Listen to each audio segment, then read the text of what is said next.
In this lecture, we will start discussing about different types of wind tunnels.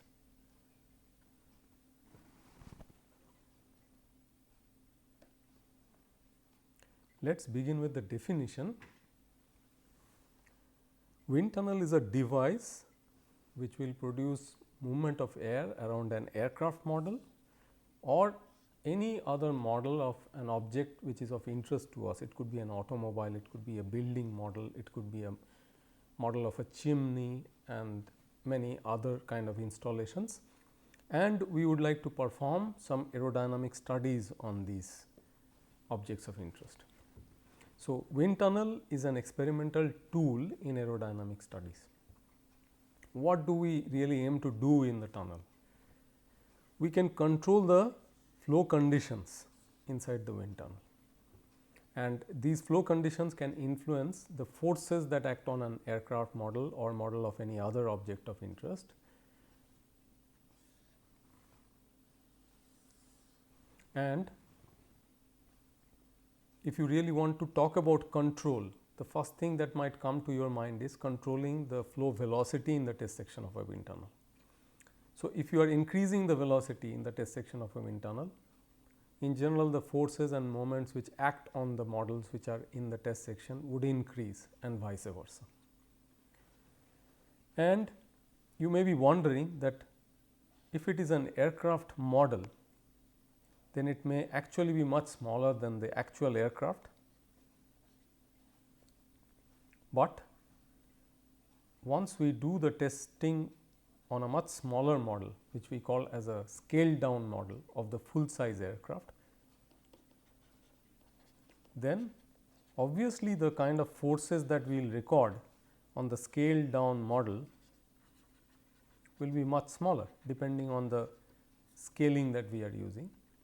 But there are ways to scale up the measured forces on the much smaller model to what it would be expected on a full size aircraft by using appropriate scaling laws.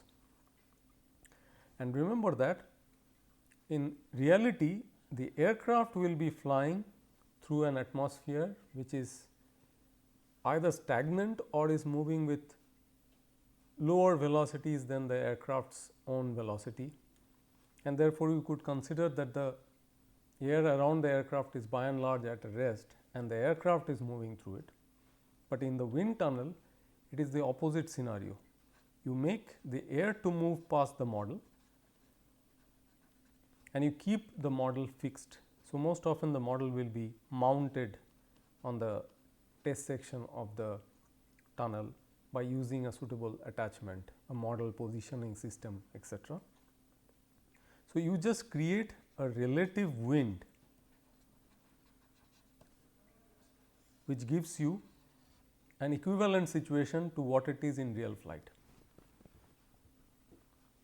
Going back to the points that we have in this slide, we are talking about how the wind tunnel engineer would determine the magnitude of the forces and would scale them up to the full size aircraft.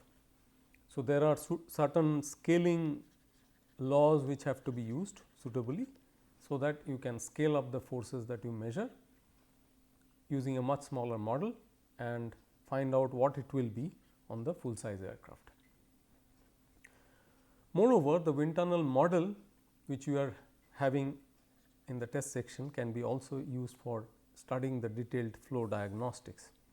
So, you can visualize the flow, you can make pressure measurements, you can make force measurements, many other measurements are also possible, and then you try to have a better understanding of the flow. And based on the detailed flow diagnostics, you may also like to alter the design of the model and then retest it and find out whether you have reached an optimum in terms of the design if it is in the development phase. That means, you are trying to work on a new design and then you are trying to optimize the design aerodynamically using the wind tunnel. So, these are different possibilities which you can explore using a wind tunnel. Let us try to classify different types of tunnels based on different criteria again. So, one way of classifying them is based on whether it is a open circuit or a closed circuit wind tunnel. Just as an example, we have a rough sketch over here of an open loop or open circuit wind tunnel. What we mean by that is that the two ends of the wind tunnel are open to the atmosphere. You have a fan at one end of the tunnel, the fan runs and it induces a suction through the downstream end of the tunnel, and what happens at the upstream end? Due to the suction, air from the ambient comes into the tunnel through its inlet, and then it moves through a set of screens which are placed in a large cross section portion of the tunnel, which is called as the settling chamber, and it houses the screens and flow conditioners which make the flow orderly, and it moves through a contraction section where the flow becomes more rapid and also the turbulence reduces till it makes its way into the test section where the model is mounted. Typically an airfoil model is mounted here as shown in the sketch, and then we also would be having certain measurement instruments in this test section, so that we can take the data and then we allow the flow to move into the diffuser portion of the tunnel, and then it goes towards the exit end.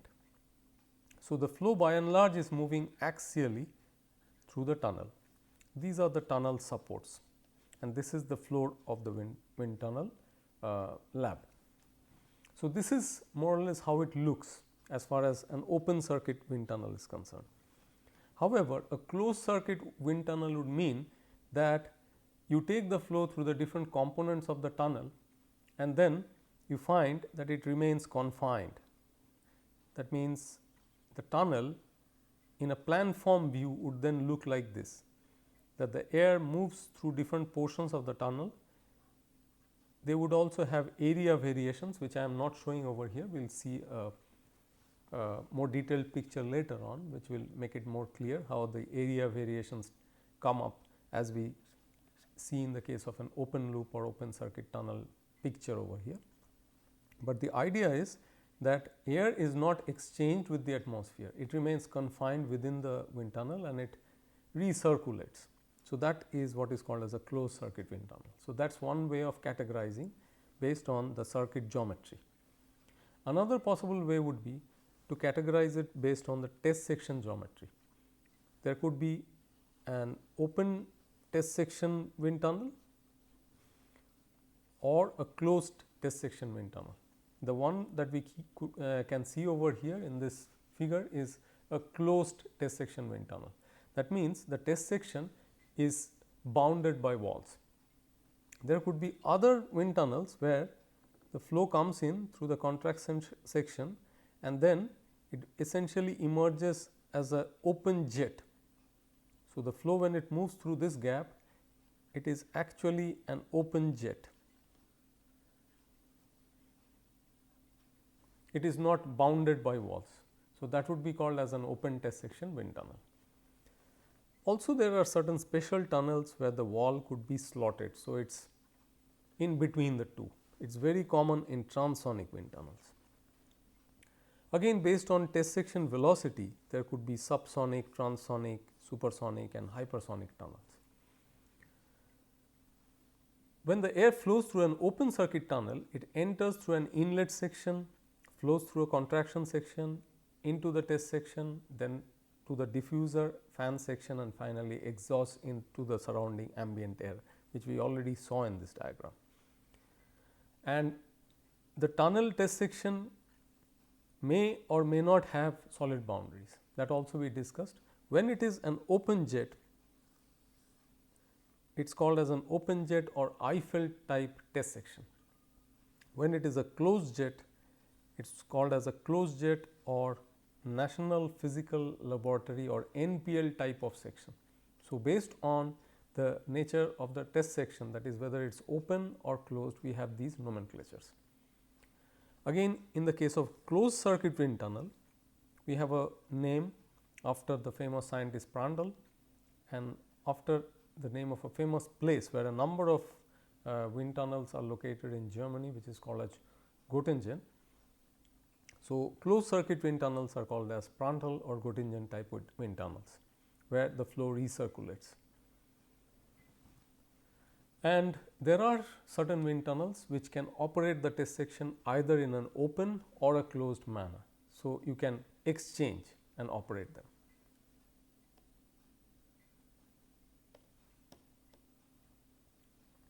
Let us have some disadvantages and advantages associated with the different configurations, mainly looking at the circuit part, that means whether it is an open circuit or open return or a closed circuit or closed return one. Advantages of the open circuit are construction cost is less, and when it comes to flow visualization studies, if you are involving smoke to visualize the smoke, to visualize the flow, or you are testing engines where smoke comes out of the engine, then purging the tunnel from the smoke that has gone into the tunnel is much easier to do in open circuit tunnels. What are the disadvantages? If you are having the tunnel housed within a building or an enclosure, then the flow that leaves from the tunnel exit in some way comes back to the inlet side, but with more disturbances, more swirl which the fan has induced into it. Therefore, you need to have extensive additional screening at the inlet side in this region of the tunnel, so that the wind tunnel test section has high quality flow. If you are operating in very windy conditions or very cold weather, then operating an open circuit tunnel is very difficult, especially for the men who would participate in the operation. Usually for the same size and same speed, that means test section velocity, open circuit tunnels consume more energy, that means they are less energy efficient. They are also in general more noisy than closed circuit tunnels. If you want to make them less noisy, then you may have to go for more acoustic lining of the tunnel.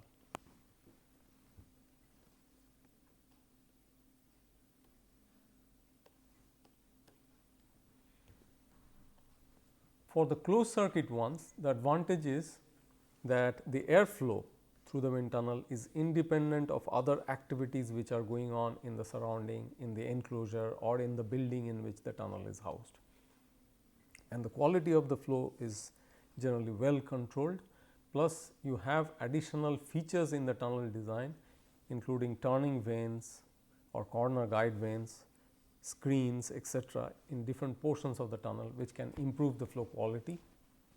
So, here we had drawn an earlier sketch where we just showed that the flow moves through the circuit without having any exchange with the atmosphere, but this time in the sketch you have more features. So, you can see that different parts of the tunnel are visible. This obviously is the test section, this is the contraction region that we saw in the open circuit, but you may remember that this settling chamber was preceded by an inlet, which is not here in the case of a closed circuit tunnel. Again, at the end of the diffuser following the test section, you do not have a fan and the end of the tunnel, but rather the circuit goes on, so that you have a closure and the fan is located further downstream. We will look at these details a little more later on. In general, it consumes lesser energy. Also, it does not dump energy into the flow which is leaving the tunnel. It can retain that energy and put it back into the circuit. But then again, because the flow moves through a larger portion of the circuit, there are also losses. But overall, they are more energy efficient. They are less noisy, And one reason for that is that one of the major sources of the noise, which is the fan, is housed within the tunnel. It is not left outside like it is in the case of an open circuit tunnel. However, costs are generally higher in the initial sense, and then purging smoke is a bigger problem in this case. Additionally, when the tunnel runs for a longer duration, the air usually gets heated. It is because of the viscous losses which occur through different components as the air flows through the tunnel, and for long periods of time, if the tunnel is running, then the heated air would then have to be cooled using air exchangers or certain refrigerating or cooling techniques.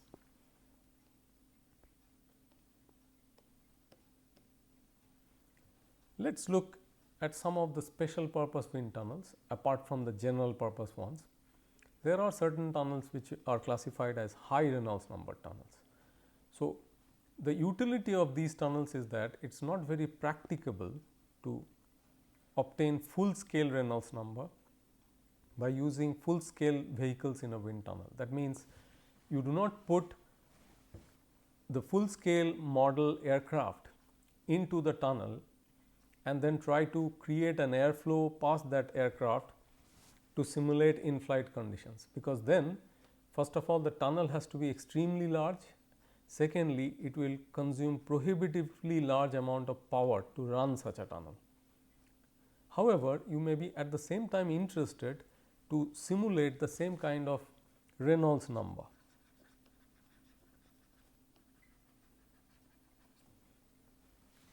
Or the same kind of Mach number when it comes to compressible flows, when you are testing the models. We are not immediately discussing the issue of Mach number here, but we are focusing on Reynolds number currently, and the high Reynolds number tunnels are able to meet that requirement, that they create the high Reynolds numbers even on the scaled down models. So, one of the traditional techniques has been to use pressurization. So, when pressurization is used, what happens is, if you write down the equation of state, for example, if you raise the pressure from atmospheric pressure to several fold, let us say 10 times the atmosphere, then if you are keeping an isothermal condition maintained, then density would rise by the same factor, that is 10.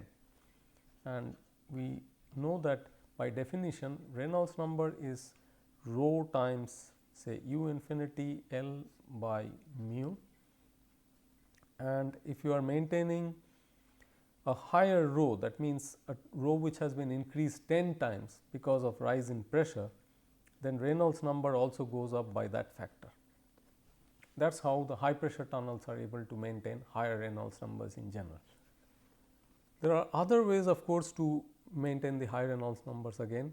You can change the working fluid, and certain working fluids can give you an advantage of a factor of 2 or 3 in increasing the Reynolds number. One of the examples is Freon, which used to be used extensively for this purpose earlier, but these days because of environmental reasons Freon has been discontinued, while certain other gases have been put into place where Reynolds number can still be increased. Certain tunnels which are run at cryogenic conditions also can give you an advantage on creating high Reynolds numbers. So, there are different means by which you can increase the Reynolds number in the test section of a tunnel, and you can create Reynolds numbers similar to in-flight conditions on much smaller models. Let us look at another very specialized tunnel, which is called as spin tunnel, and usually these are vertical wind tunnels. That means they are oriented vertically. The ones that we have discussed till now, they are generally all oriented in a horizontal sense. However, spin tunnels in general are vertically oriented. What is the utility? We know that many aircrafts, they suffer from a tendency to enter into a spin after stall. So, spin is essentially a post stall behavior which many aircraft suffer from, and in such situations recovery from the spin is a very important issue, otherwise there could be a crash ultimately. So, recovery of an aircraft from a spin situation is studied in a spin tunnel. These are vertical wind tunnels, and the air is drawn from the bottom upwards by a propeller through the test section of the tunnel, and the propeller is placed at the top of the tunnel. And dynamically similar models are inserted into the tunnel by an operator in a spinning attitude. So, the attitude used while the model is inserted into the test section by the operator has to be a spinning attitude. That means, at a sufficiently high angle of attack where stall would occur, and subsequently there would be a spin situation. The tunnel airspeed is adjusted to hold the model at a constant height, and then the model's motions are recorded using videos, and force moments are measured using some special balances which are called as rotary balances. So, these are very special kind of tunnels. We have propulsion tunnels where experimental evaluation of aircraft engine performance is carried out, and in such tunnels the flight velocity as well as the reduced atmosphere and temperature, atmospheric pressure and temperature which occur at the high altitudes, usually the cruise altitudes, those are created. So, all of them have to be simultaneously created, and additionally the engines will also emit fumes. So, the exhaust gases also have to be removed, and if they are operating in closed circuit form, they have to be purged later, while open circuit tunnels may be better placed in terms of purging the gases, but may be more difficult to handle when you try to reduce the pressure and temperature. So, the altitude requirements which have to be fulfilled are often met using vacuum pumps to reduce the density, and temperatures are lowered compared to the standard atmosphere using suitable refrigeration systems. So, these are called as propulsion tunnels where aircraft engines are tested. There are many other specialized tunnels. Let us look at a few more that of course is not complete by any means, but still gives us a little more exposure. So, there are another category of tunnels called as icing tunnels. So, these help us to study formation of ice on an aircraft, and that is a huge safety problem, and that is why this needs to be elaborately evaluated and understood on any new aircraft which is being developed, and such studies are performed in icing tunnels. Here what is usually done is that the air is cooled down to temperatures where water would freeze, and then atomizers which are upstream of the test section of the tunnel are used to produce water droplets that freeze, and they finally settle, and icing is formed on the aircraft structure. When changing the models etc., the fan must be run at idle speed so that it is prevented from freezing. So, certain suitable steps have to be taken for operating such specialized tunnels. Automobile wind tunnels are, of course, by name it is understood that they are meant for testing automobiles. Often they are built to such proportion such that full scale models can be housed in the test section, and then you can do aerodynamic performance of the automobile, you can do wind noise studies, and you can also look at the effect of a moving ground which will be in place when the automobile actually travels on a road. So, often a moving floor is created to simulate the effect of a moving ground.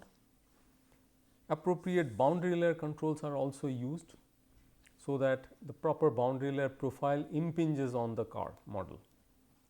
So, these kind of wind tunnels are appropriate for testing of cars. Smoke tunnels, again by name it is understood that they are meant for flow visualization studies using some kind of smoke. Often vaporized light oils, kerosene or propylene glycol are used. Many proprietary substances are also used for smoke generation. Usually they use very large contraction ratios. That means the area between the settling chamber and the test section, that is very large, and they could be as large as 24:1. That is a fairly large ratio, and that reduces the turbulence significantly. Also, anti-turbulence screens are adequately placed in the settling chamber, so that you get a very smooth laminar flow in the test section. So, smoke tunnels have to be very low turbulence tunnels, without which we will not be able to keep the smoke lines intact for long distances.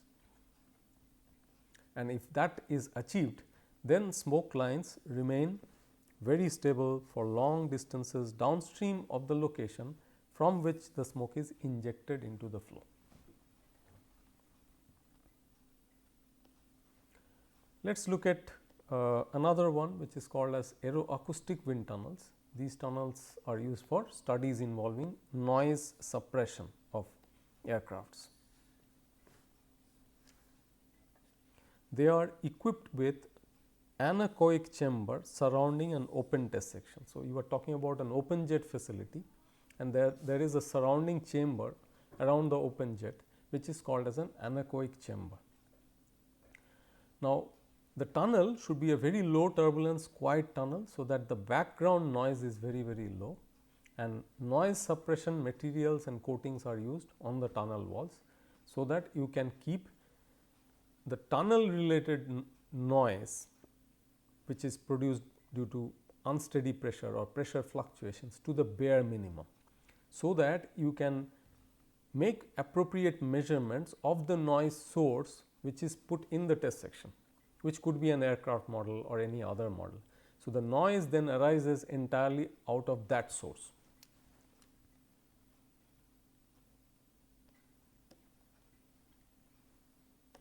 Let us look at another two before we end this discussion. So, environmental wind tunnels, these are tunnels designed to simulate the Earth's natural boundary layer, which is typically of the thickness of 300 to 600 meters. It varies from one location to the other, but broadly it is of this thickness range.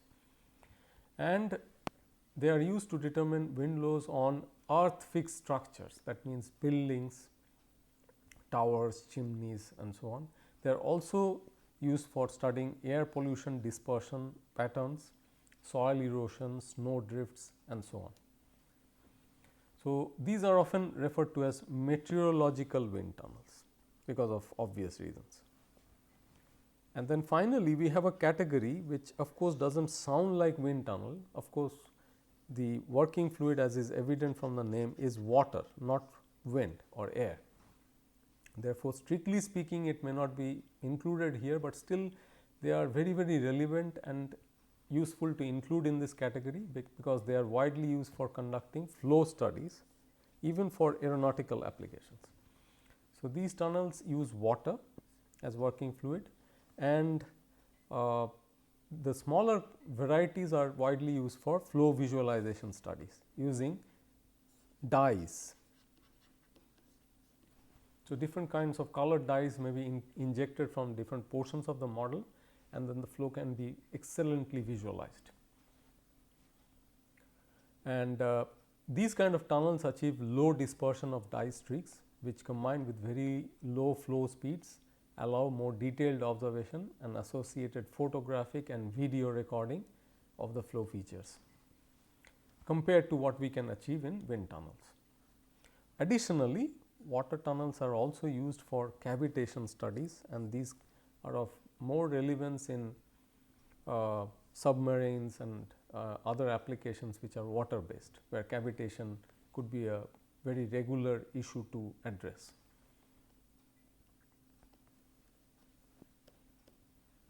This is an excellent reference for this portion of the course, Low Speed Wind Tunnel Testing by Barlow Ray and Alan Pope.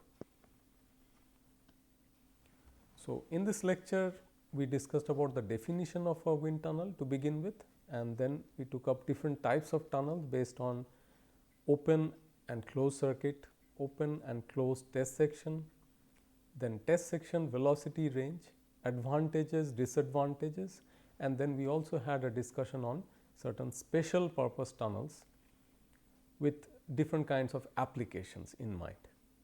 Thank you.